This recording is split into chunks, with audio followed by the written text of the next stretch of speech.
अगर जिंदगी ने तुमसे सब कुछ छीन लिया हो, अगर हार तुम्हारा सच बन चुकी हो, अगर अपने ही बोझ लगने लगे, अगर मंदिर की सीढ़ियां आखिरी रास्ता लगे, तो समझ लेना तुम अकेले नहीं हो, क्योंकि कलयुग में आज भी एक ऐसा देवता है जो हार देखकर मुंह नहीं मोड़ता, बल्कि उसी हार को थाम लेता है। उस देवता का नाम है खाटू श्याम। बहुत समय पहले की बात है, जब महाभारत का युद्ध होने वाला था। धरती कांप रही थी, आकाश गूंज रहा था, और उसी समय प्रकट हुआ एक ऐसा योद्धा जिसके सामने जीत और हार दोनों छोटे थे। उसका नाम था बर्बरीक। बर्बरीक भीम का पौत्र, घटोत्कच का पुत्र, जिसके पास 3 अमोघ बाण थे और जिसके मन में एक ही प्रण था कि युद्ध में जो हार रहा होगा मैं उसी का साथ दूंगा। जब ये बात भगवान श्री कृष्ण तक पहुंची तो वे समझ गए कि अगर बर्बरीक युद्ध में उतरा तो युद्ध का नियम टूट जाएगा, क्योंकि यह योद्धा हमेशा हारे हुए को जिता देगा। श्री कृष्ण ब्राह्मण का वेश धरकर बर्बरीक के पास पहुंचे और उससे दान मांगा। बर्बरीक ने बिना कोई सवाल किए, बिना किसी शर्त के अपना शीश दान में अर्पित कर दिया। उस क्षण श्री कृष्ण की आंखें भर आईं। उन्होंने कहा, तुम युद्ध नहीं लड़ोगे, लेकिन पूरा युद्ध देखोगे, और कलयुग में तुम मेरे ही नाम से पूजे जाओगे। यहीं से बर्बरीक बने श्याम, और उनका शीश प्रकट हुआ राजस्थान की धरती पर, जिस स्थान को आज हम खाटू कहते हैं। फिर श्री कृष्ण ने एक ऐसा वरदान दिया जिसने इतिहास नहीं भविष्य बदल दिया। उन्होंने कहा, कलयुग में जब इंसान सब कुछ हार जाएगा, जब रिश्ते साथ छोड़ देंगे, जब रास्ते बंद हो जाएंगे, तब जो मुझे सच्चे मन से पुकारेगा मैं तुम्हें उसका सहारा बना दूंगा। और तभी से जो लोग जीवन से हार जाते हैं, जो टूटकर मंदिर की चौखट पर बैठ जाते हैं, जो आखिरी सांस की उम्मीद लेकर आते हैं, उन्हें श्याम अपनाते हैं। इसलिए खाटू में ज्यादातर लोग जीत का जश्न मनाने नहीं आते, वो अपनी हार लेकर आते हैं, और श्याम उन्हें खाली हाथ नहीं लौटाते।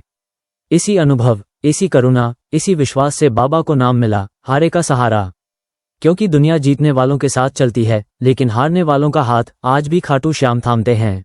लेकिन कहानी यहीं खत्म नहीं होती, यहीं से तो असली चमत्कार शुरू होता है। और फिर समय बदला, युग बदले, महाभारत इतिहास बन गया, लेकिन श्री कृष्ण का दिया हुआ वरदान आज भी जिंदा रहा।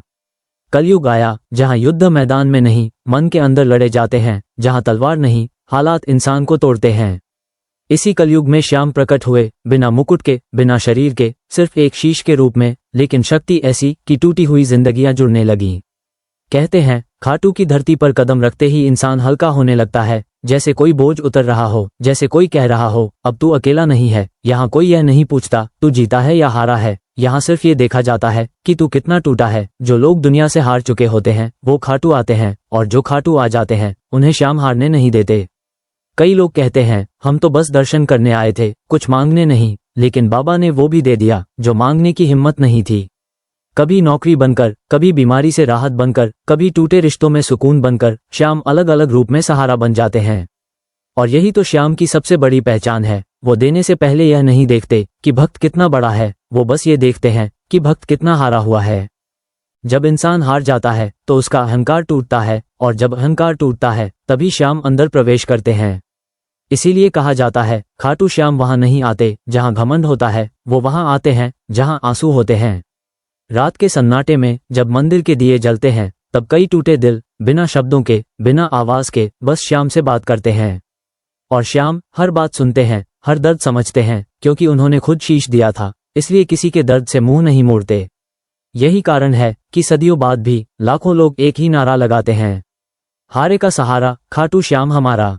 क्योंकि दुनिया जीतने वालों की कहानी लिखती है, लेकिन श्याम हारने वालों की जिंदगी बदलते।